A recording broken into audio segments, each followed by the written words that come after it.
Hello everyone, how are you all? So today I'm going to talk about which oil is best for you.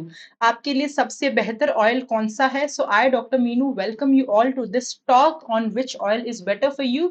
देखिए आपके लिए सबसे बेहतर oil वो है जिसके अंदर मूफा फैटी एसिड्स हैं यानी कि मोनो अनसैचुरेटेड फैटी एसिड्स जिसके अंदर हैं। मूफा एक हेल्दी फैट होता है।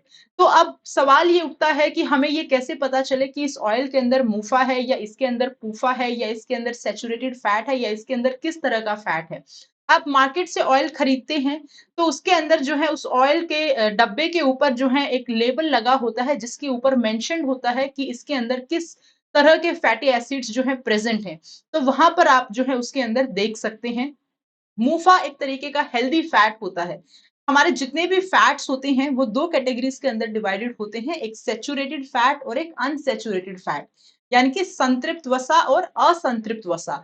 या फिर हम कह सकते हैं एक तो ऐसा फैट है यानी कि इस तरह के तेल हैं, कुछ घी हैं जो कि रूम टेम्परेचर के ऊपर सॉलिड होते हैं, जम जाते हैं, जैसे कोकोनट ऑयल हो गया हमारा, घी हो गया हमारा। कुछ ऐसे तेल होते हैं जो कि रूम टेम्परेचर के ऊपर सॉलिड लिक्विड रहते हैं यानी कि वो जमते नहीं हैं। तो इस तरह से काफ़ी सारी कैटेगरीज़ हैं, तो उन कैटेगरीज़ के अंदर बहुत ज़्यादा हमें जाने की आवश्यकता नहीं है।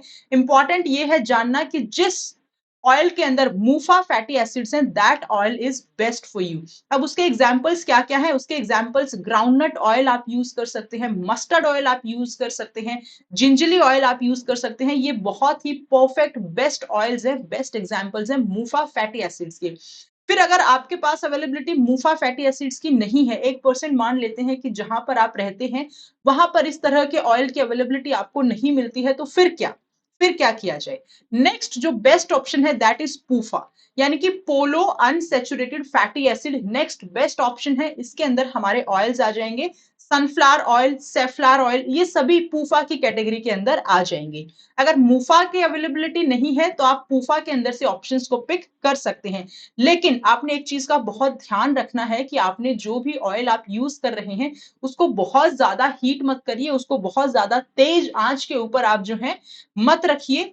क्योंकि उसके अंदर आप उसको अगर बहुत ज्यादा हीट कर देते हैं, बहुत ज्यादा तेज आंच के ऊपर आप उसको रख देते हैं, तो आपको उसके जो न्यूट्रिएंट बेनिफिट्स मिलने होते हैं आप उनसे वंचित रह जाते हैं। So as you can see, groundnut oil you can use, mustard oil you can use, gingelly oil you can use. ठीक है। अब एक बात ध्यान रखने की ये है, बहुत बार अक्सर जो है लोग सवाल ये पूछते हैं कि कौन सा ऑयल यूज करें, लेकिन उसके अलावा एक और बहुत जरूरी बात ये होती है कि ऑयल जो भी हमें यूज करना है वो हमें कितने अमाउंट में यूज करना है। यानी कि क्वांटिटी जो है ऑयल की वो बहुत ज्यादा इंपॉर्टेंट रोल प्ले करती है। अब 1 ग्राम जो फैट है वो हमें 9 कैलोरीज देता है। अब एक चम्मच मान लेते हैं हमारी 5 ग्राम की होती है, तो 5 ग्राम की एक चम्मच हुई और 1 ग्राम से हमें 9 कैलोरीज अगर हमें मिल रही है तो हमें 45 कैलोरीज जो है हम टोटल कंज्यूम कर रहे हैं सिर्फ एक चम्मच फैट से। तो यानी कि इसके अलावा कि कौन-सा ऑयल बेहतर है, ये भी बहुत ज़रूरी है ध्यान रखना कि आप ऑयल कितना यूज़ कर रहे हैं। ये नहीं कि बहुत ज़्यादा तेल डाल दिया और सब्ज़ी को जो है टेस्ट के चक्कर में उसको बस बढ़िया-सा बना लिया, तो लेकिन आपकी बॉडी को उससे नुकसान भी होगा, बिकॉज़ आपकी बॉडी को कितना ऑयल चाहिए, कितना फैट आपकी बॉडी को चाहिए, उसकी एक लिमिट है। यानी कि आपके नर्वस सिस्टम को उसकी फंक्शनिंग के लिए आपकी बॉडी के अंदर जो भी विटामिन्स फैट सोल्यूबल हैं, उन विटामिन्स की प्रॉपर एब्जॉर्प्शन हो, तो उसके लिए एक लिमिटेड अमाउंट में ही आपको फैट चाहिए है। ऐसा नहीं है कि आपके शरीर को बहुत ज्यादा फैट की आवश्यकता है। तो बहुत ज्यादा मतलब बेहिसाब से आप ऑयल का यूज मत कीजिए। अगर आप ऐसा करेंगे तो आप ओबेसिटी के शिकार हो जाएंगे और आपकी बॉडी इंसुलिन रेसिस्टेंट हो जाएगी। इंसुलिन रेसिस्टेंट यानी कि आपकी बॉडी जो इंसुलिन हार्मोन प्रोड्यूस होता है पेनक्रियाज के द्वारा, उस हार्मोन को जो है उसके हार्मोन के टुवर्ड्स अपना प्रभाव बिल्कुल भी नहीं दिखाएगी और जिसकी वजह से फिर आपको डायबिटीज होने की पूरी संभावना है। तो आपको इन चीजों का भी काफी ध्यान रखना है। अब एक और खास बात ये आती है कि जो मूफा बेस्ड ऑयल्स हैं वो इतने इंपॉर्टेंट क्यों है, यानी कि उन्हीं को बेस्ट ऑयल क्यों बताया गया है, रीजन क्या है, क्यों चूज करूं मैं मूफा ऑयल, किस लिए यूज करूं मैं मूफा ऑयल। देखिए उसका एक रीजन तो ये है कि जो मूफा ऑयल होते हैं वो हमारा जो अच्छा कोलेस्ट्रॉल होता है उसको हम कहते हैं एचडीएल, यानी कि हाई डेंसिटी लाइपोप्रोटीन। उस अच्छे कोलेस्ट्रॉल को बढ़ाता है, और जो हमारे शरीर में बैड कोलेस्ट्रॉल होता है, बुरा कोलेस्ट्रॉल होता है, जिसको हम एलडीएल बोलते हैं, यानी कि लो डेंसिटी लाइपोप्रोटीन, उसको कम करता है। तो एचडीएल हमारे शरीर के लिए अच्छा है, और एलडीएल जो है वो हमारे शरीर के लिए अच्छा नहीं है। तो मूफा जो अच्छा कोलेस्ट्रॉल है उसको इंप्रूव करता है, और जो अच्छा कोलेस्ट्रॉल नहीं है उसको कम करता है। तो इसीलिए जो मूफा बेस्ड ऑयल्स हैं उनकी टॉप प्रायोरिटी आती है, वो टॉप प्रेफरेंस के अंदर आते हैं। फिर पूफा ऑयल की अगर हम बात करें तो पूफा ऑयल जो है वो जो एलडीएल है, यानी कि जो बुरा कोलेस्ट्रॉल है, जो अच्छा नहीं है हमारे शरीर के लिए, उसको तो बढ़ने नहीं देता है, लेकिन जो अच्छा कोलेस्ट्रॉल है कभी कभी उसको कम कर देता है। तो ये एक पूफा का थोड़ा सा नुकसान है। इसीलिए पूफा को हमने सेकंड कैटेगरी के ऊपर, यानी कि सेकंड प्रेफरेंस, दूसरे नंबर की प्रेफरेंस पे हम इसको रख सकते हैं, यूज कर सकते हैं। अब डायबिटीज के लिए अगर मैं बात करूं, जिन लोगों को डायबिटीज होती है उनके लिए सबसे बेस्ट जो होता है वो होता है ऑलिव ऑयल, जिसके अंदर मूफा कंटेंट है। देखिए, मूफा कंटेंट का होना बहुत ज्यादा जरूरी है, क्योंकि आपको बेनिफिट उसी से मिलेगा। जैसे जो राइस ब्रांड ऑयल है उसके अंदर मूफा फैटी एसिड्स बहुत बढ़िया है, और उसके अंदर एक और कंपोनेंट होता है जिसको ऑरिजिनॉल बोलते हैं, यानी कि ये सब मिलकर ओवरऑल जो है कोलेस्ट्रॉल को भी कम करते हैं। बहुत सारी बढ़िया एंटी इंफ्लेमेटरी प्रॉपर्टीज भी होती हैं, जो कि जो लोग शुगर से पीड़ित है उन लोगों को बहुत फायदा होता है इस चीज से। ग्राउंड नट्स जो हैं वो पूफा के अंदर रिच होती हैं, मूफा के अंदर भी रिच होती हैं, यानी कि वो बैड कोलेस्ट्रॉल को कम कर सकती हैं। उनके अंदर विटामिन ई भी होता है। तो यानी कि ये बहुत सारी चीजें हैं जो आपको ध्यान में रखनी है। सेसमे ऑयल भी एक बहुत अच्छा ऑप्शन है अगर आप डायबिटीज से सफर कर रहे हैं तो, बिकॉज ये आपके पैनक्रियाज के लिए बहुत अच्छा होता है।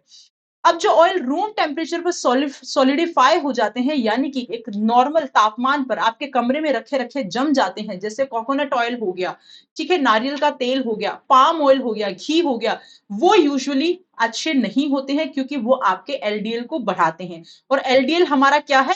बैड कोलेस्ट्रॉल है, अच्छा कोलेस्ट्रॉल नहीं है। और उनको हमें बहुत ही ध्यान से यूज करना चाहिए। अगर यूज करना ही पड़ेगा किसी कुकिंग रेसिपी के अंदर तो बात अलग है, अदरवाइज हमें उनको यूज करने से बचना चाहिए। कुछ ऑयल ऐसे होते हैं जिनके अंदर ट्रांस फैटी एसिड्स होते हैं, ट्रांस फैट जैसे वनस्पति, ये ऑयल हाइड्रोजनेटेड ऑयल्स होते हैं, यानी कि इनको मैन्युफैक्चरर्स इनको इस तरीके से जो है इनकी प्रोसेसिंग होती है ताकि ये लंबे समय तक चल सके, लंबे समय तक खराब ना हो। लेकिन ये हमारी सेहत के लिए सबसे ज्यादा खराब होते हैं, सबसे ज्यादा नुकसान पहुंचाते हैं, और ओबेसिटी जैसी बीमारियां होने की संभावना इन ऑयल्स के यूज करने से बहुत ज्यादा बढ़ जाती है। रिफाइंड ऑयल्स भी आप कोशिश कीजिए कि आप बिल्कुल भी यूज ना करें, क्योंकि जो रिफाइंड ऑयल होते हैं तो उन ऑयल के अंदर से जो भी हमारे नेचुरल फाइबर्स होते हैं, विटामिन होते हैं, यानी कि जो हमारी बॉडी के लिए अच्छे हैं, वो सब तो उसकी फॉर्मेशन में निकल जाते हैं, बाहर हो जाते हैं। तो उनका हमारी बॉडी के लिए कोई फायदा नहीं है। कोल्ड प्रेस ऑयल जो है वो आप चूज कर सकते हैं, वो एक बेटर चॉइस है, यानी कि ऐसे ऑयल्स जिनके अंदर, जिनके ट्रीटमेंट में, जिन तेलों को निकालने के लिए हीट का यूज नहीं किया गया है, वो कोल्ड प्रेस ऑयल होते हैं, तो आप उनको यूज कर सकते हैं।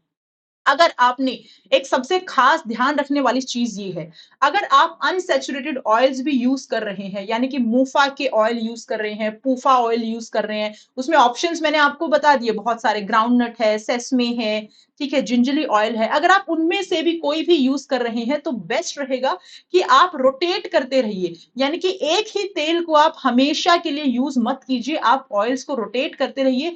इस बार सनफ्लावर ऑयल यूज कर लिया, अगली बार राइस ब्रांड ऑयल यूज कर लीजिए, अगली बार जो है आप मस्टर्ड ऑयल यूज कर लीजिए, यानी कि आप उनको चेंज करते रहिए, एक ही पैटर्न पे सेट मत होने दीजिए, ताकि आपकी बॉडी भी जो है वो अडेप्टेबल ना हो, और एक हर तरीके के आपको जो है फैटी एसिड्स का बेनिफिट आपको मिल पाए। तो एक ही ऑयल को हमेशा लगातार यूज मत करिए। So I hope this video would be beneficial for you. Thank you so much.